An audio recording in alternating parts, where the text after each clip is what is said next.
Episode ആരംഭിക്കുമ്പോൾ കാണുന്നത് അഞ്ജലിയെയും അർജുനെയുമാണ്. കൂടുതൽ വിശദീകരണങ്ങൾ ഒന്നും കേൾക്കാൻ നിൽക്കാതെ എത്രയും വേഗം അർജുന്റെ വീട്ടിലേക്ക് പോകണം എന്ന നിലപാടിലാണ് അഞ്ജലി. ഒന്നെങ്കിൽ എന്നെ നിന്റെ വീട്ടിലേക്ക് കൊണ്ടുപോകണം, അല്ലെങ്കിൽ ഇവിടെ വെച്ച് നമ്മൾ പിരിയണം എന്ന് അഞ്ജലി കട്ടായം പറയുന്നു.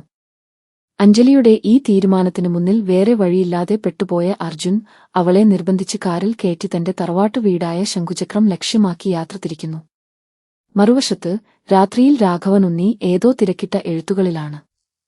ഈ സമയം ഭാര്യ നന്ദിനി വെള്ളവും ഗുളികയുമായി അങ്ങോട്ടേക്ക് എത്തുന്നു.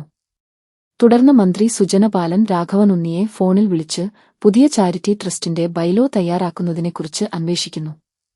നാളെ വൈകുന്നേരത്തിനകം അത് പൂർത്തിയാക്കി ഓഫീസിൽ എത്തിക്കാമെന്ന് രാഘവനുണ്ണി ഉറപ്പു നൽകുന്നു.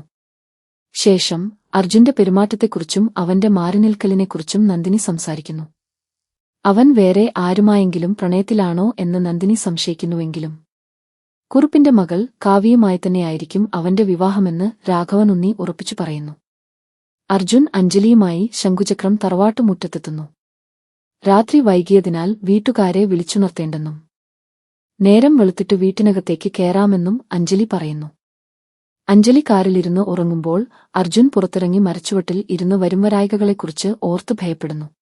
നേരം വെളുത്ത് വാതിൽ തുറക്കുമ്പോൾ അഞ്ജലി കാണാൻ പോകുന്നത് തന്റെ ആജന്മശത്രുവിനെയാണെന്നും അത്രയും നാൾ മറച്ചുവെച്ച സത്യങ്ങൾ പുറത്തുവരുമ്പോൾ എന്തൊക്കെ സംഭവിക്കുമെന്നോർത്തുമാണ് അർജുൻ വിഷമിക്കുന്നത്.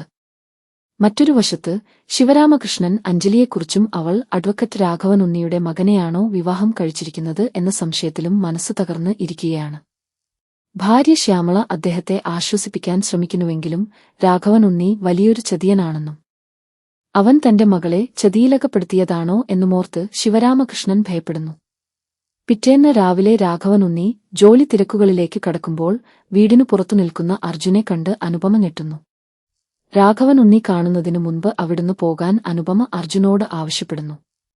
എന്നാൽ ഇതേ സമയം ഉറക്കമുണർന്ന് കാറിൽ നിന്നിറങ്ങുന്ന അഞ്ജലി ചുറ്റും നോക്കി താൻ എത്തിപ്പെട്ടിരിക്കുന്നത് എവിടെയാണെന്ന് തിരിച്ചറിയുകയും ആകെ അന്തം വിട്ടു നിൽക്കുകയും ചെയ്യുന്നു.